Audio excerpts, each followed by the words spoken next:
Welcome back, everyone, to the Optum Care Community Centers. It's Ben Brock here, and I have a special treat for you today.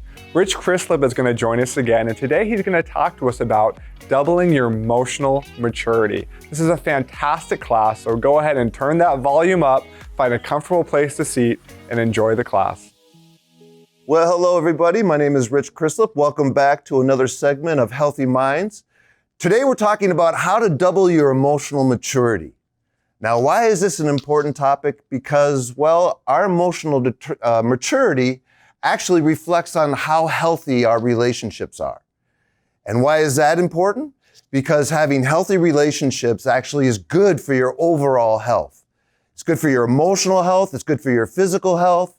So having important relationships in our lives is important to our overall well-being. And being able to nurture those relationships and manage those relationships in both the good times and the hard times is key to that lasting effect of those relationships. So a key element of this is our level of emotional maturity. And there are 5 points to having high emotional maturity. And I want to go over each one of those with you so we can take a look at how we can double our emotional maturity. The first point of having strong emotional maturity is that you have a high level of self-awareness.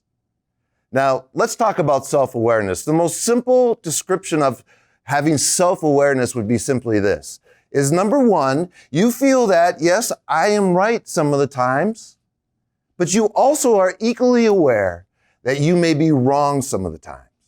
This is especially true when we're in conflict, when we're having disagreements with those that perhaps in our family members or with friends or in our community or even in our workplace, wherever that may be, where relationships can sometimes be hard to manage.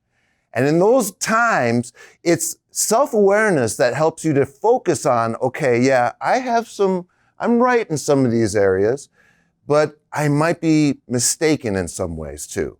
I might be led astray in my mind a little bit. I may not be completely on. I may need more information to make a good decision. That's good self-awareness. The second point of emotional maturity is empathy. Now, empathy simply means that you understand the feelings of the other person that you're with. Whether it be a family member, a spouse, a child, a sibling, or even a friend or a community member, when you're in a state of disagreement or conflict or any number of things that tend to create negative emotions, it might create anger or might create some resentment or maybe even misunderstanding or confusion, you can know that that other person is feeling lousy just like you are. That when we're in a state of conflict with our important relationships, it doesn't feel good. It doesn't feel good emotionally. It doesn't feel good physically. It affects our sleep. It can affect our decision making. It just doesn't feel good. And the awareness that that other person doesn't feel good either can be really helpful for you to say, you know what, we can make peace, we can make resolution because I know that other person is not feeling good either. The third mark of emotional maturity is self-regulation. And it's that internal barometer that, okay, I need to manage the intensity of my emotions. I know that the intensity of what I'm feeling, whether it be anger or fear or nervousness or worry or any other emotion that is negative and makes us feel on edge, I can actually bring that down a little bit.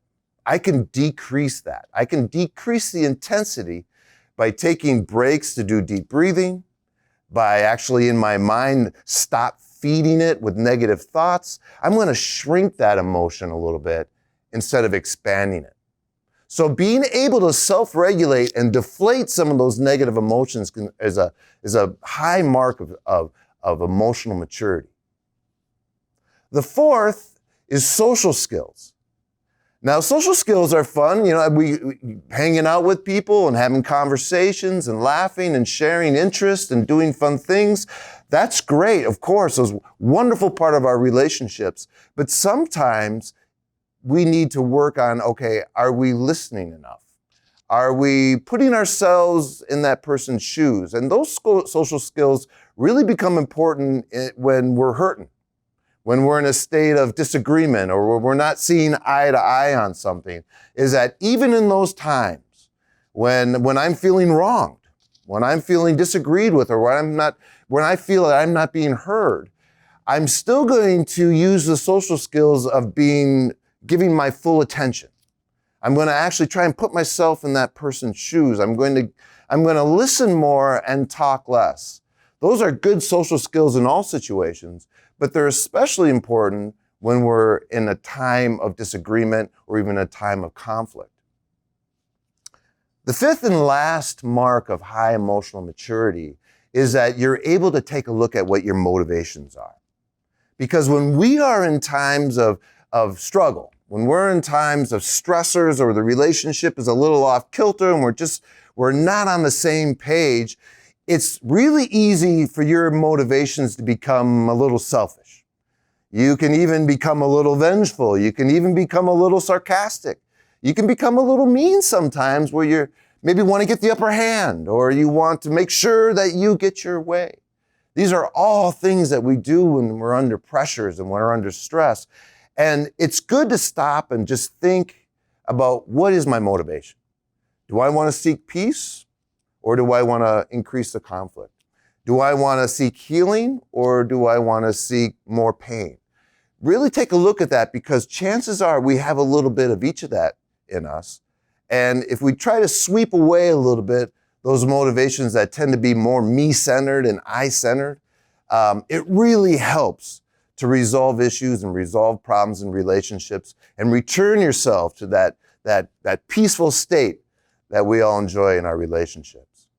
So again, I hope that you enjoyed this conversation on doubling your emotional maturity. And I think if you really take time to ponder these points and put them into your life, but especially in those times when things get kind of hard, you'll find that you'll have a higher state of joy and a much more satisfying relationship.